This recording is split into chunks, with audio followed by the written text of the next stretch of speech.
बिस्मिल्लाहिर्रहमानिर्रहीम। Orient college तलगम की तरफ से ऑनलाइन लेक्चर्स के सिलसिले में बीएससी पार्ट 1 की फ़िज़िकल केमिस्ट्री के अगले लेक्चर के साथ मैं हाज़िर खिदमत हूँ। आज हम एंट्रोपी के बारे में पढ़ेंगे। इसमें हम देखेंगे कि एंट्रोपी क्या होती है, एंट्रोपी किस तरह एक स्टेट फंक्शन है, और फिर हम इसके मैथमेटिकल रिलेशनशिप्स डिराइव करेंगे जो इसको मुख्तलिफ दूसरी थर्मोडायनामिक क्वांटिटीज़ के साथ रिलेट करती हैं। स्टार्ट करते हैं एंट्रोपी की डेफिनेशन से। तो entropy is measurement of disorder और randomness in a system. Entropy इस चीज़ की मेजरमेंट है कि किसी सिस्टम में कितना डिसऑर्डर या कितनी रैंडमनेस है, एक सिस्टम के अंदर कितनी बेतरतीबी है। बेतरतीबी की मेजरमेंट का नाम एंट्रोपी है। अगर एक सिस्टम में बेतरतीबी ज़्यादा है तो हम कहेंगे कि उसकी एंट्रोपी ज़्यादा है, और अगर एक सिस्टम में ज़्यादा तरतीब है, बेतरतीबी कम है, तो हम कहेंगे कि उसकी एंट्रोपी भी कम है। मैथमेटिकली इसे हम यूँ डिफाइन करते हैं कि ratio of heat absorb isothermally and reversibly यहाँ पे आएगा।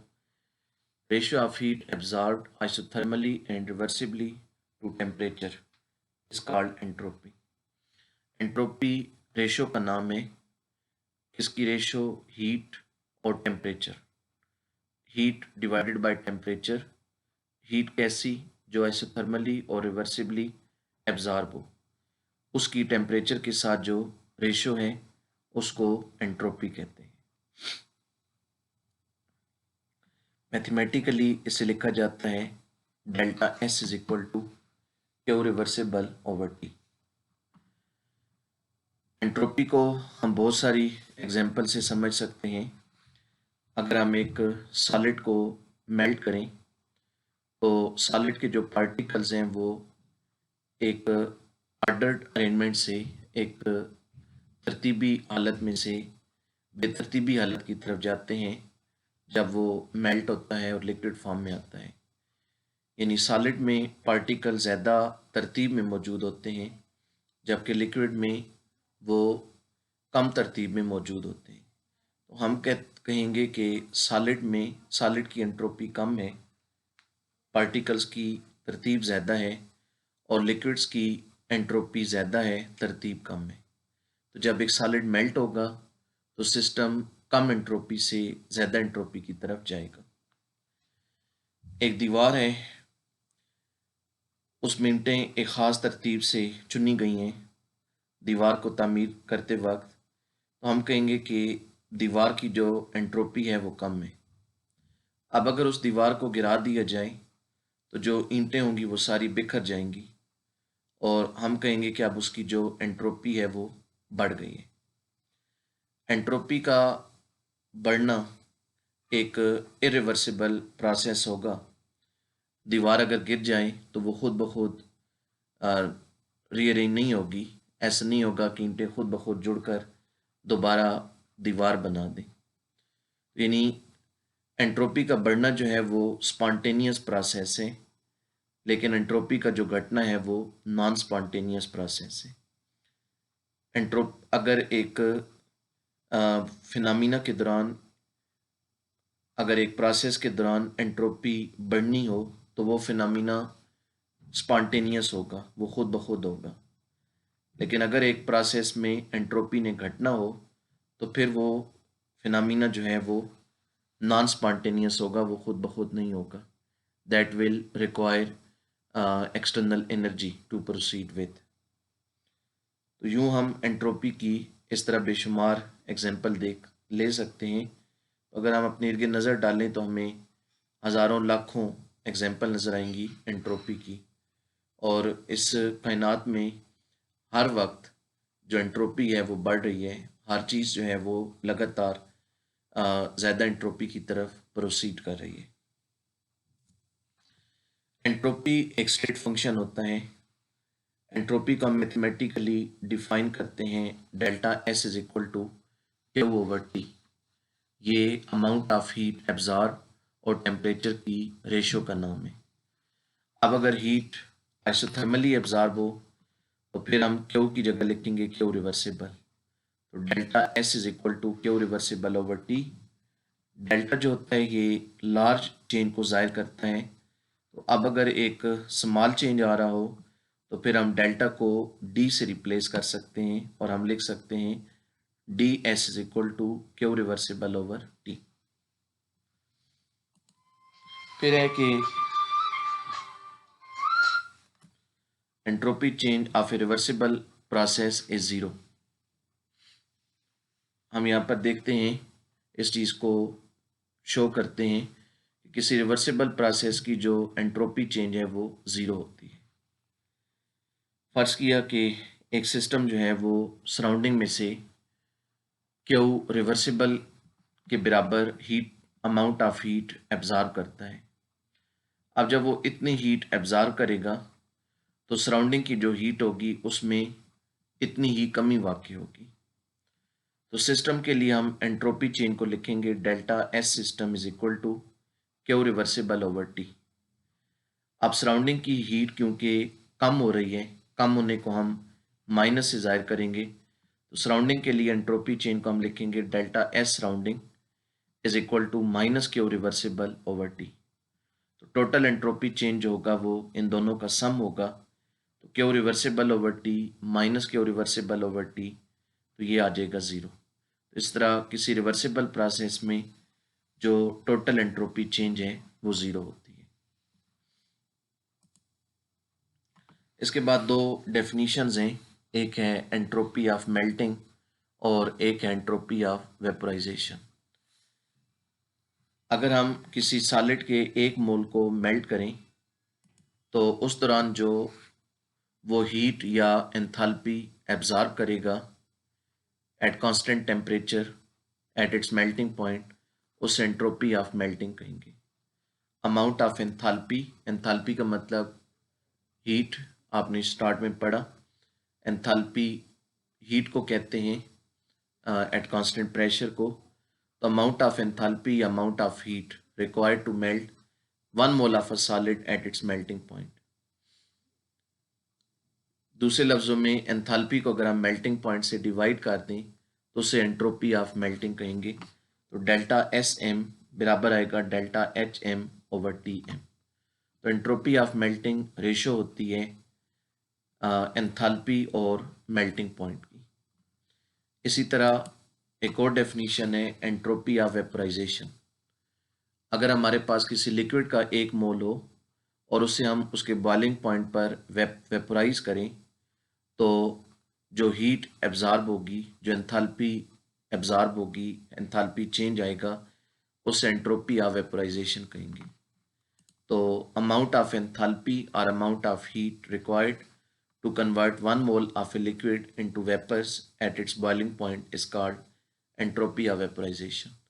तो entropy of vaporization रेशो होगी एंथैल्पी और बॉइलिंग पॉइंट की। यहाँ टीवी लिखे हुए टीबी आएगा। एंट्रोपी ऑफ वेपोराइजेशन रेशो होगी एंथैल्पी ऑफ वेपोराइजेशन और बॉइलिंग पॉइंट की। इसके बाद हम देखते हैं entropy for an irreversible process. हम इरिवर्सिबल प्रोसेस के लिए डिराइव करते हैं कि उसकी एंट्रोपी कितनी होगी।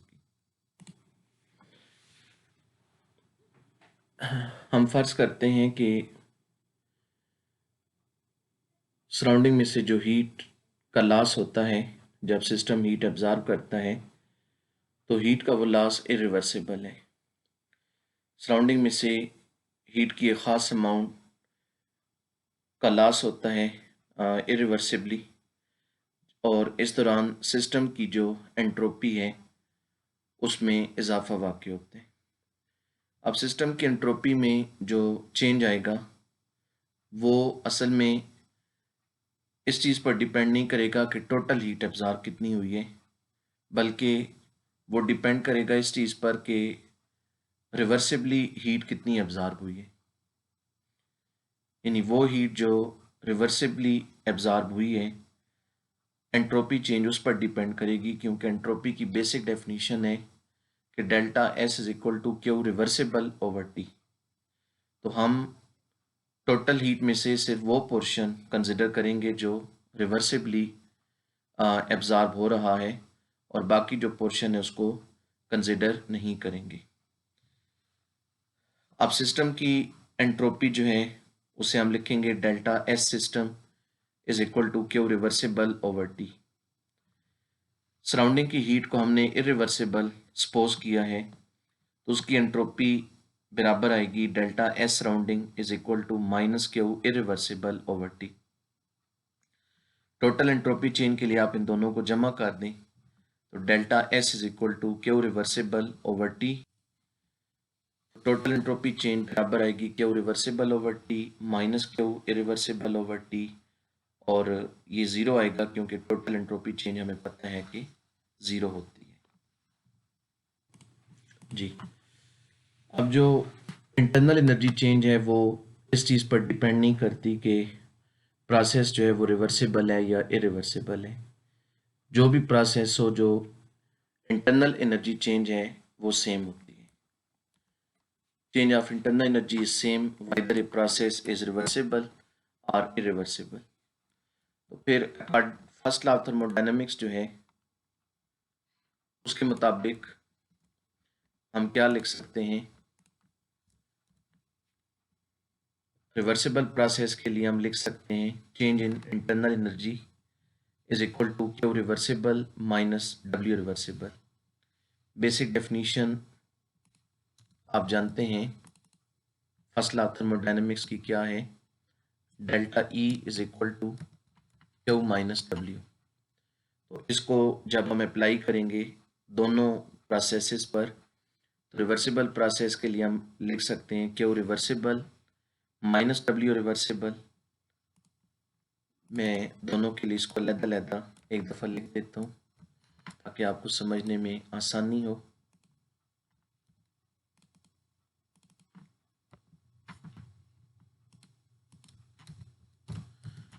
तो रिवर्सिबल के लिए हम लिख सकते हैं delta E is equal to Q reversible minus W reversible, और इरिवर्सिबल प्रोसेस के लिए हम लिखेंगे delta E is equal to Q irreversible minus W irreversible. जैसा कि मैंने कहा कि इंटरनल एनर्जी चेंज इस चीज़ पर डिपेंड नहीं करती कि प्रोसेस रिवर्सिबल है या इरिवर्सिबल है, इसकी वैल्यू सेम होती है। तो फिर इन दोनों में जो लेफ्ट साइड है वो सेम होगी, जो राइट साइड्स हैं वो आपस में इक्वल होंगी। तो फिर हम अगले स्टेप में यूँ लिख सकते हैं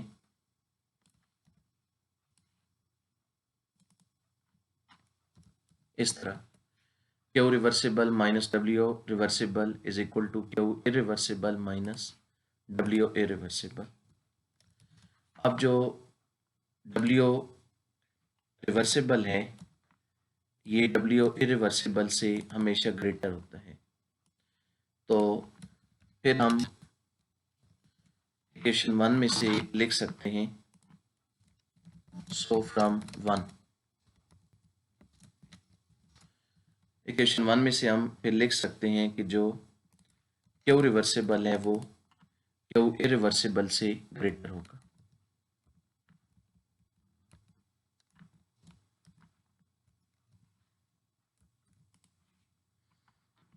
इस इक्वेशन में जब डब्ल्यू रिवर्सिबल डब्ल्यू इरिवर्सिबल से बड़ा है, तो जो क्यू रिवर्सिबल है वो क्यू इरिवर्सिबल से बड़ा आएगा। दोनों को टी से डिवाइड कर दें, डिवाइडिंग बाय टी, तो फिर हम लिख सकते हैं Q reversible divided by T is greater than Q irreversible divided by T।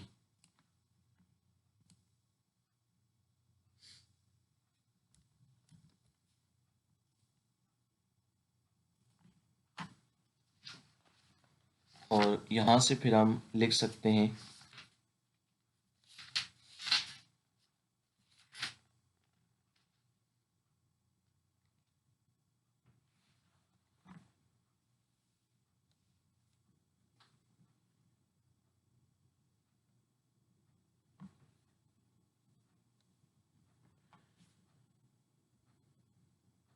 और जब Q reversible over T Q irreversible over T से ग्रेटर है तो इसका मतलब होगा कि अगर हम इन दोनों को माइनस कर दें तो आंसर 0 से ग्रेटर आएगा, क्योंकि एंट्रोपी कभी नेगेटिव नहीं होती। तो क्यू रिवर्सिबल ओवर टी एक एंट्रोपी है, तो इसकी वैल्यू जब क्यू इरिवर्सिबल ओवर टी से ग्रेटर है तो दो पॉजिटिव नंबरों का जो डिफरेंस होता है वो हमेशा पॉजिटिव होता है। ये दोनों एंट्रोपीज हैं, एंट्रोपीज पॉजिटिव होती हैं, दो पॉजिटिव नंबर्स का डिफरेंस पॉजिटिव होता है। तो फिर हम लिख सकते हैं Q reversible over T minus Q irreversible over T is greater than 0।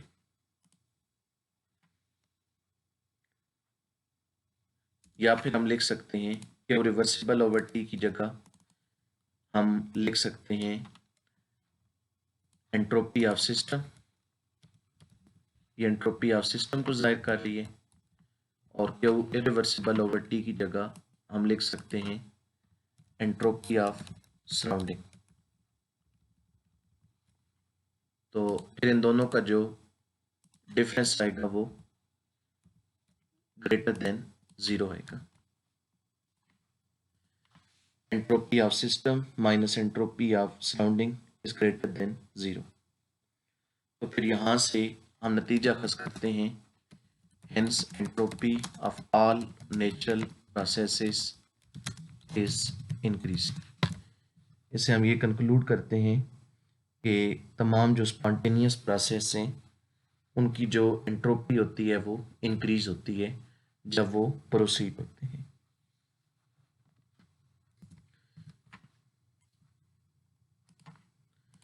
इसके बाद हम लेते हैं एंट्रोपी का रिलेशनशिप डिराइव करते हैं विद डिफरेंट थर्मोडायनामिक क्वांटिटीज। तो हमारे पास टॉपिक होगा entropy change of an ideal gas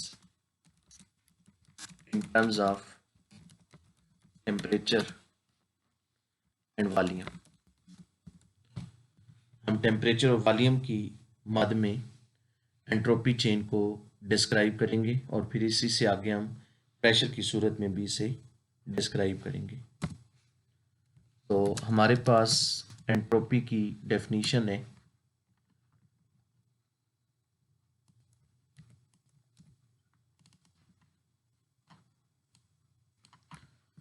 delta small change के लिए ds is equal to Q reversible over T.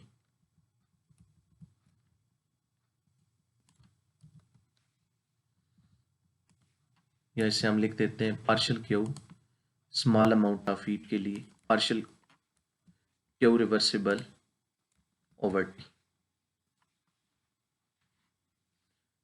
इसे आप कह दें इक्वेशन नंबर 1। आल्सो फिर हमारे पास फर्स्ट लॉ ऑफ थर्मोडायनेमिक्स है। Also by first law of thermodynamics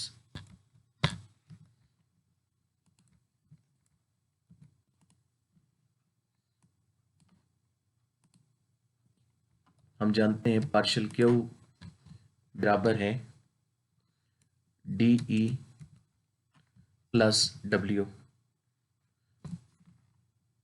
या D E plus partial W. अब अगर जो वर्क है वो प्रेशर वॉल्यूम वर्क हो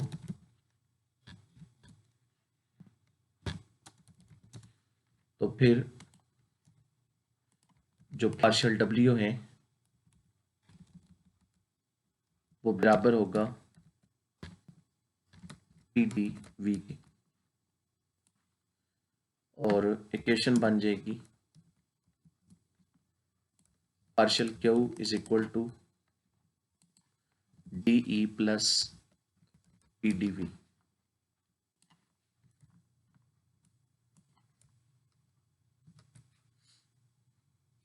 इसे आप कहते हैं equation number 2।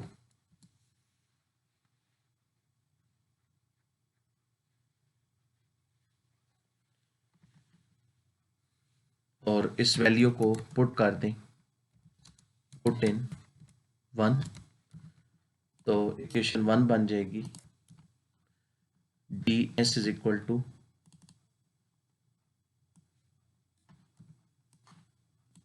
Partial Q reversible की जगह लिख दिया D E plus P T V is over T. T को दूसरी तरफ ले जाएं, डी एस के साथ मल्टीप्लाई हो जाएगा,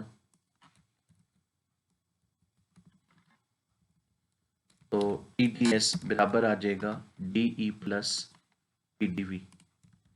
इसे कह दें इक्वेशन नंबर 3। अब हमारे पास जो मोलर हीट कैपेसिटी है सी वी, उसकी डेफिनेशन है molar heat capacity at constant volume. उसके लिए हमने पढ़ा है कि सी वी बराबर होता है D E over D T. ठीक हो गया। यहां से हम ऐसा करते हैं कि डी ई को अलग कर लेते हैं, तो डी टी को दूसरी तरफ ले जाएं,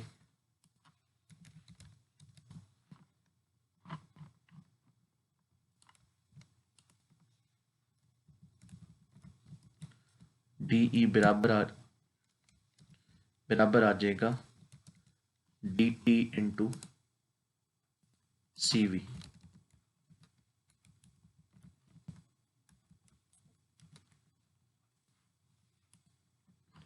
इसे पुट कर दें 3 में,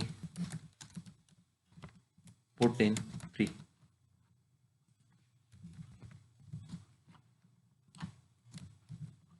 तो इक्वेशन 3 बन जाएगी T T S is equal to D E की जगह सी वी डी टी लिखना है, तो T T S is equal to C V D T plus P D V. अब अगर हमारे पास एक मोल हो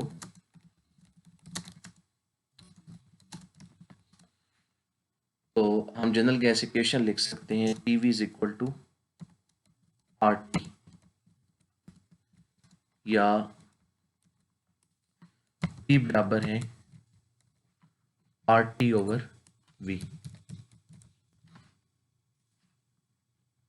इस ऊपर इक्वेशन को 4 कह दें और अब P की ये जो वैल्यू है इसे 4 में पुट कर दें,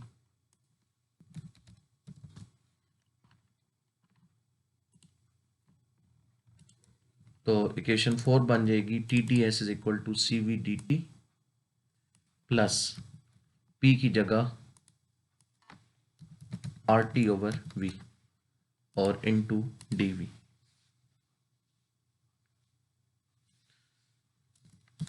इस इक्वेशन को डिवाइड कर दें T से, सबको T से डिवाइड कर दें, तो लेफ्ट साइड में T D S divided by T, right side में C V D T over T, और फिर अगली टर्म में भी R T over V T, तो ये बन जाएगा T D S over T, T T से कट गया तो सिर्फ रह जाएगा डी एस, इधर C V into D T over T और आगे टी टी से कैंसिल हो जाएगा, are over V into D V. इसे कहते हैं इक्वेशन नंबर 5। अब हम इस इक्वेशन को इंटीग्रेट करेंगे, integrating the equation between the limits. Limits हम इसमें क्या लेते हैं, एंट्रोपी की हम लिमिट्स ले लेते हैं S1 एंड S2, टेम्परेचर की T1 और T2, और वॉल्यूम की V1 और V2। ये हम लिमिट्स लेकर इन लिमिट्स के दरमियान इक्वेशन नंबर 5 को इंटीग्रेट कर देते हैं।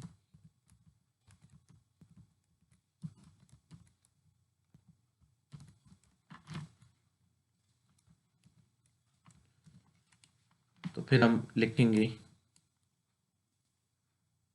Integral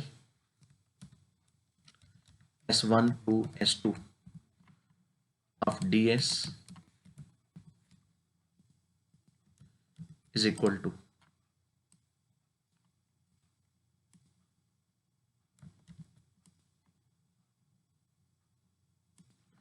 integral t1 to t2 of cv dt over t plus integral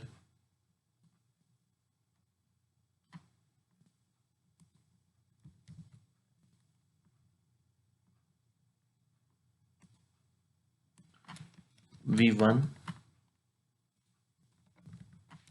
to v2 of r over v dv। अब इसको हमने इंटीग्रेट करना है। बाईं तरफ डी डिफरेंशियल और इंटीग्रल कैंसिल हो जाएंगे और सिर्फ एस रह जाएगा। दाईं तरफ हम सपोज कर लेते हैं कि सी वी टेम्परेचर की इस रेंज में कांस्टेंट रहते हैं, तो इस कांस्टेंट को हम बाहर ले जाते हैं, अंदर रह जाएगा डी टी ओवर टी, तो उसका अगले स्टेप में इंटीग्रल आ जाएगा नेचुरल लॉग ऑफ टी। इस तरह अगली जो टर्म है इसमें से हम आर को बाहर ले जाते हैं, अंदर डी वी ओवर वी आएगा, वो अगले स्टेप में उसका integral natural log of V आ जाएगा। तो अभी इस स्टेप में हम लिख देते हैं एस, बाईं तरफ डी एस और इंटीग्रल कैंसिल हो गए तो एस आ गया, और दाईं तरफ हम ये करते हैं कि सी वी को कांस्टेंट अज्यूम कर लेते हैं और इसे बाहर ले जाते हैं, और इससे अगली टर्म में आर कांस्टेंट है उसे भी बाहर ले जाते हैं।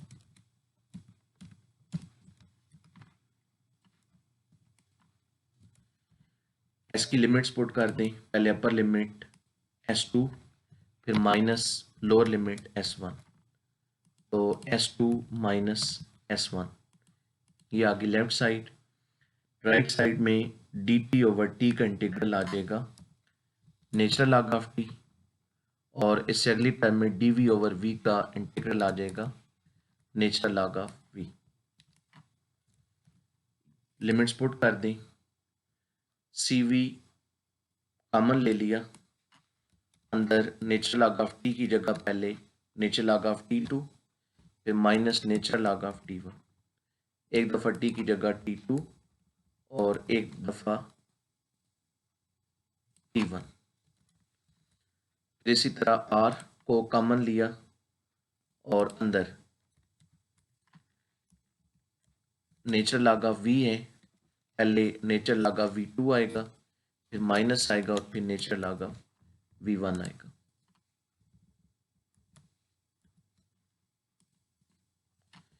ये हमने लिमिट्स पुट कर दी। लॉग के जो रूल्स हैं उन्हें अप्लाई कर दें। बाईं तरफ S2 माइनस S1 को हम लिख सकते हैं डेल्टा S, और दाईं तरफ natural log of T2 minus natural log of T1, natural log को हम इकट्ठा कर देंगे और इसे हम लिख सकते हैं natural log of T2 over T1। इसी तरह अगले में हम लिख सकते हैं natural log of V2 minus natural log of V1 की जगह natural log of V2 over V1।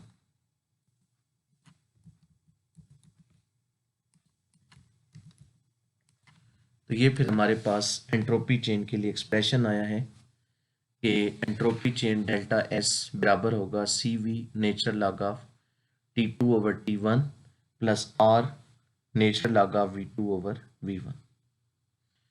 तो अगर हमें किसी प्रोसेस के लिए टेम्परेचर की दो वैल्यूज़ मालूम हो और साथ में वॉल्यूम की दो वैल्यूज़ मालूम हो तो हम एंट्रोपी चेन को मालूम कर सकते हैं। तो एक सैम्पल प्रॉब्लम है, sample problem 5.8, calculate the change in entropy by 1 mole of an ideal gas when it expands from a volume of 10 litre at 50 centigrade to a volume of 15 litre at 150 centigrade. Values of CP and R are given. Entropy change मालूम करना है। Sample problem 5.8। तो हमने मालूम करना है delta S,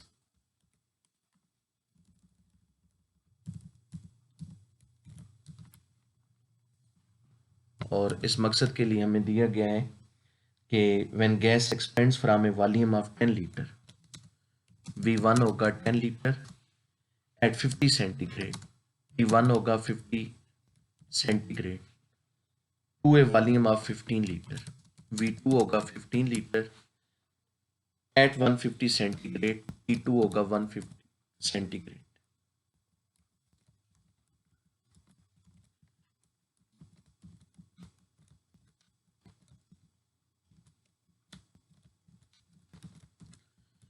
इसके साथ हमें Cp की वैल्यू दी गई है,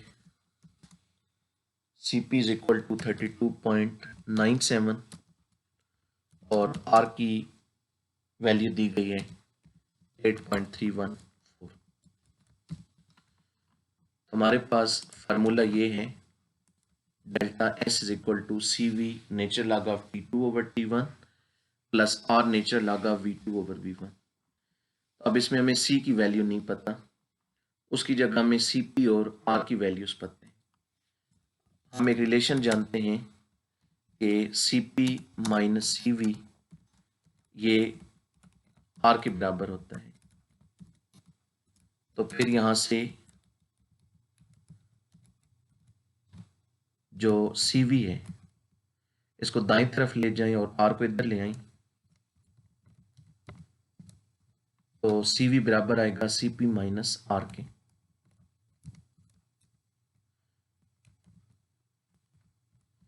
तो Cv बराबर आ जाएगा Cp की वैल्यू 32.97 माइनस R की वैल्यू 8.314। तो इन दोनों को माइनस कर दें तो इसका जवाब आ जाएगा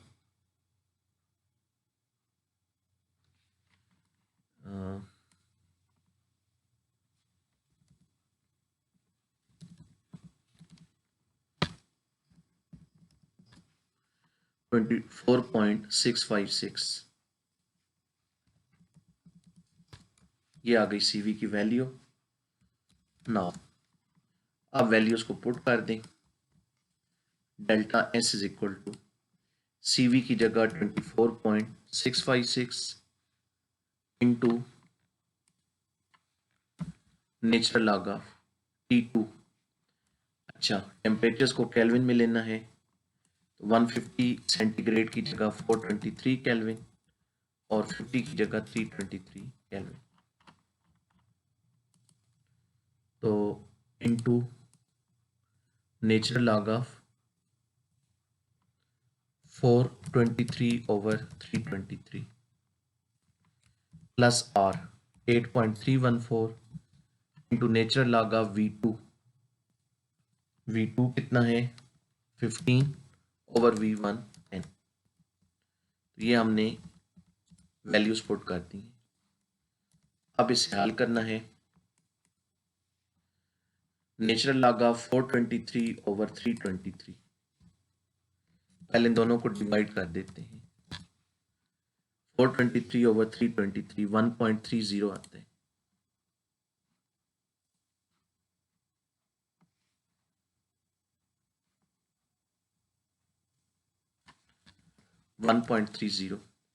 और आगे natural log of 15 over 10, 15 over 10 को डिवाइड करें तो 1.5, तो यहाँ आ गया 1.5। अब नेचुरल लॉग मालूम करें, सॉरी यहाँ 1.3 आया।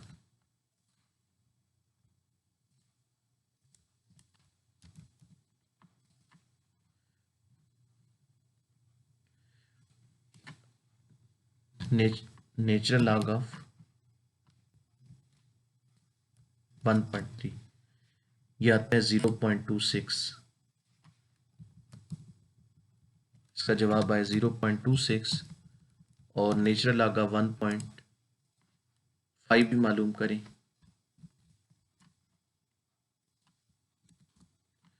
0.40।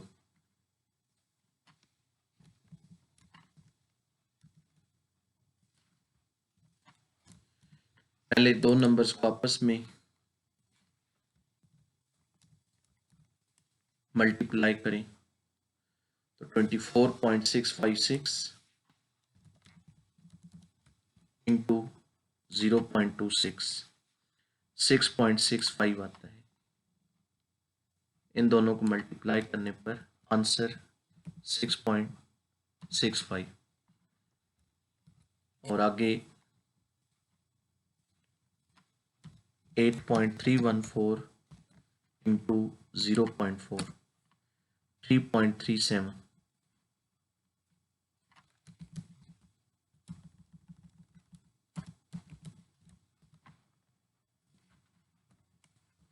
अब इन दोनों को जमा कर दें तो इसका आंसर आ जाएगा 10.02। ये एंट्रोपी चेंज होगी 10.02।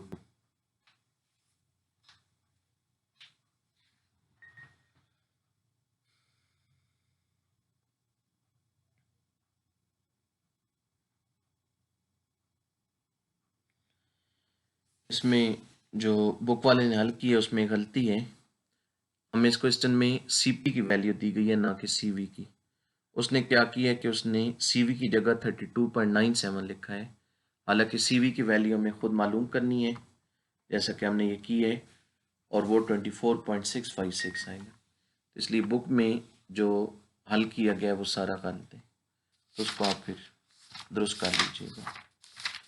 एक्सरसाइज की तरफ आए।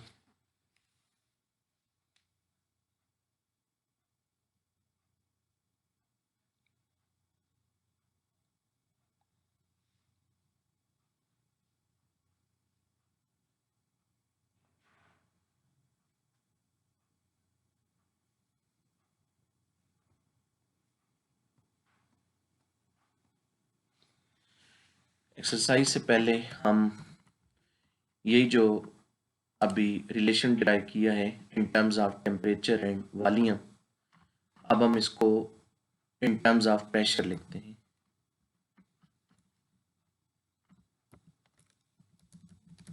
Entropy change in terms of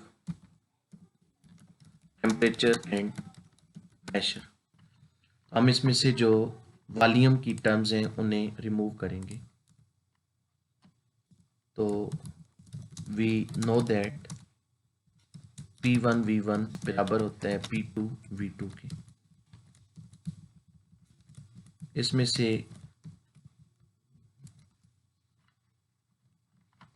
ऐसा करें कि V1 को दूसरी तरफ ले जाएं, V1 उधर जाकर डिवाइड होगा, P2 को बाईं तरफ ले आएं, वो P1 के साथ डिवाइड होगा। तो फिर हम लिख सकते हैं कि P1 ओवर P2 बराबर है V2 ओवर V1।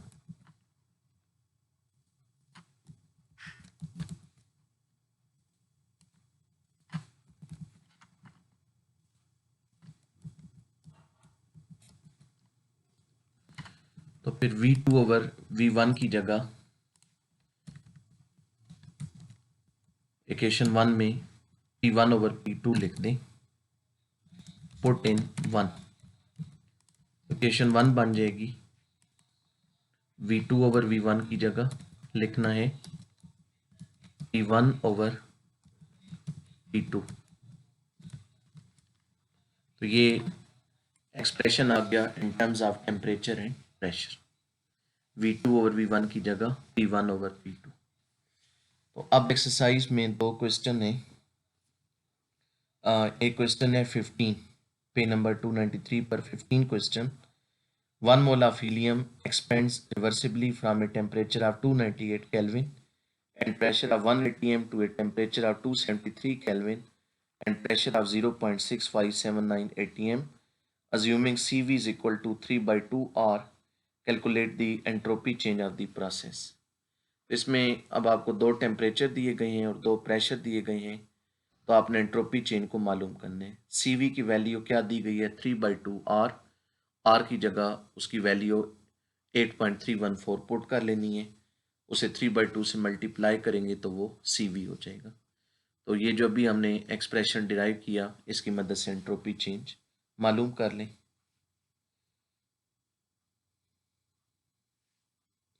और 13 क्वेश्चन है, calculate the entropy change when 2 moles of an ideal gas are allowed to expand isothermally at 20 centigrade from pressure of 1 atm to 2 atm। नहीं, इसमें आइसोथर्मल कंडीशन है, ये और तरीके से होगा।